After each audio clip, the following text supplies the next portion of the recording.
भूमियादेव। जय पिता परमेश्वर। आज आप लोगों को अपने गांव का मंदिर दिखाता हूं, जो हमारे गांव की या सभी गांव की प्रथम श्रेणी और प्रथम देवता हैं, जिनको हम भूमिया कहते हैं। कहीं भूमिया, कहीं कालाश्याम राजा, कहीं कालाश्याम, कहीं भूमियादेव हैं, जो कालाश्याम के रूप में विराजमान है। भगवान के अनंत रूप हैं, अनंत माया है। पिता परमेश्वर, इष्ट देव अनेक नामों से जाने जाते हैं, पर भगवान की ये दया दृष्टि है और ये विचार है कि अनंत नामों से हरि तो हरि हैं, सब उन्हीं के अंश अवतार हैं, भगवान शिव के ही अंश रूप माने जाते हैं। यह मंदिर हमारे भूमियादेव का है।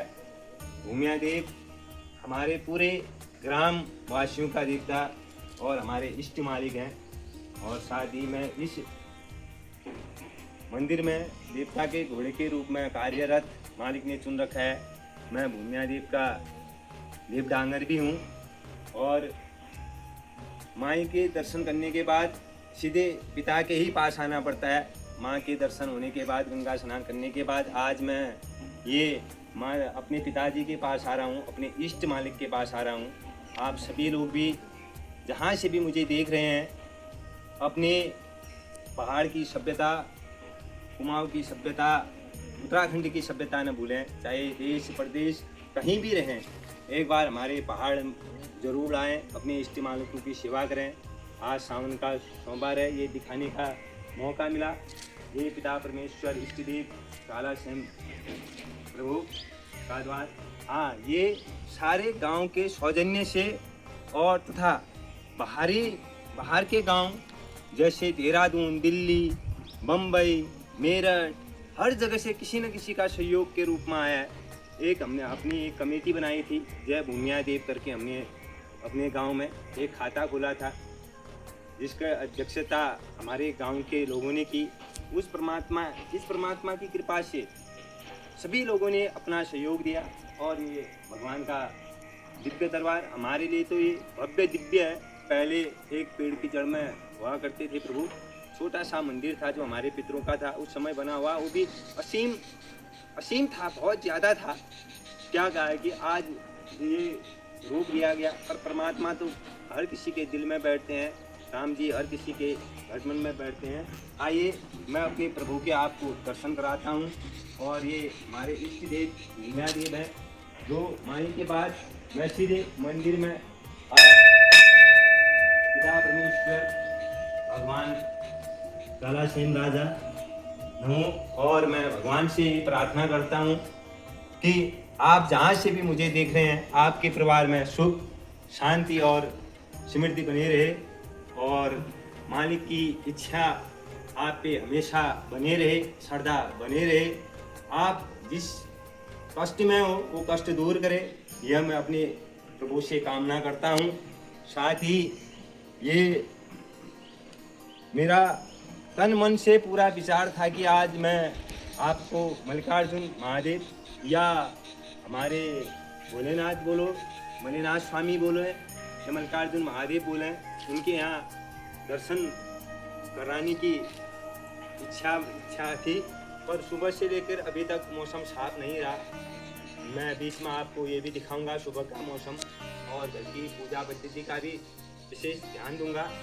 और इस प्रकार से मालिक का ये मंदिर बना और भगवान से प्रार्थना करूंगा, इष्ट मालिकों से प्रार्थना करूंगा इस सावन के महीने में भोलेनाथ के अंशरूप रुद्र अवतार कालाश्याम भूमियादेव आप सबकी मनोकामना पूर्ण करे। साथ में सामने दिखाई देता है हमारा बालक का मंदिर, सामने बालक देव का मंदिर दिखाई देता है, जो कि इस परमात्मा की ही छोटे भाई हैं। इसको हम भूल नहीं सकते। ये दृश्य आपको पक्का गदगद करेगा, ऐसा मौसम बिल्कुल आपको गदगद करेगा।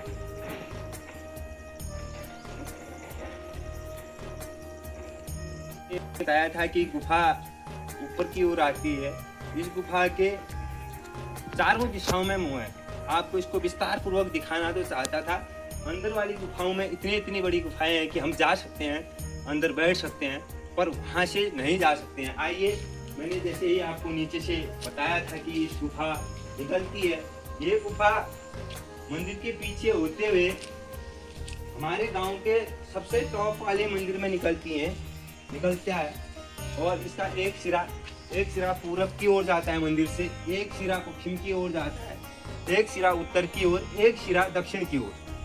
मंदिर के ठीक पीछे साइड देखोगे दक्षिण की ओर जाता है। ये हमारे सीधे ऊपर निरपाल देव का मंदिर है, वहाँ पे ये गुफा खुलती है। और क्या कहा है कि ये इसमें माता रानी विराजमान है। इसमें लगभग यहाँ की मान्यता, हमारे पितरों की मान्यता ये मान्यता रही है कि इसमें निरपाल, मलिनाथ स्वामी, भूमिया देव, माता भगवती और क्या कहा कि पंचकोटि देव यहाँ पे विराजमान रहते हैं। आपको यहाँ पे उसी की मनोकामना पूर्ण होती है जो पूर्ण भक्ति भाव समर्पण से लगे रहे, और जिसको एक बार यहाँ से जो चीज मिल जाती है दोबारा उसको मांगने की जरूरत नहीं पड़ती है।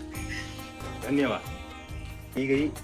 और साथ ही यह परमात्मा की कृपा रही, और ये हमारे यहाँ भगवान भोलेनाथ का शिवलिंग के रूप में स्थापन है, जो ठीक भूमिया देव मंदिर से जस्ट थोड़ा सा ऊंचाई पर विराजमान है। क्योंकि प्रभु भोलेनाथ को सिर्फ चंदन चढ़ता है, पीले निशान चढ़ाए जाते हैं। ये हमारे गांव में भूमिया देव के समीप में भोलेनाथ की स्थापना हमारे बड़े भाई द्वारा की गई।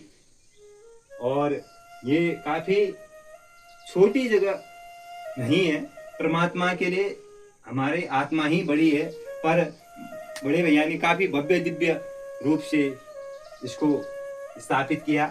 और साथ ही काफी एक दिल में संतुष्टि हुई कि हमारे गांव में भी धार्मिक व्यक्ति अभी भी हैं। ये नहीं कि सभी शहरों को चले गए हैं। क्या कहा कि अपने इष्ट देव की कृपा, और क्या कहा कि भूमिया देव की कृपा, और खासकर महादेव की इच्छा से बड़े भाई ने क्या कहा कि 2022 15 अगस्त के दिन यह शिवलिंग स्थापन किया। बहुत बहुत धन्यवाद।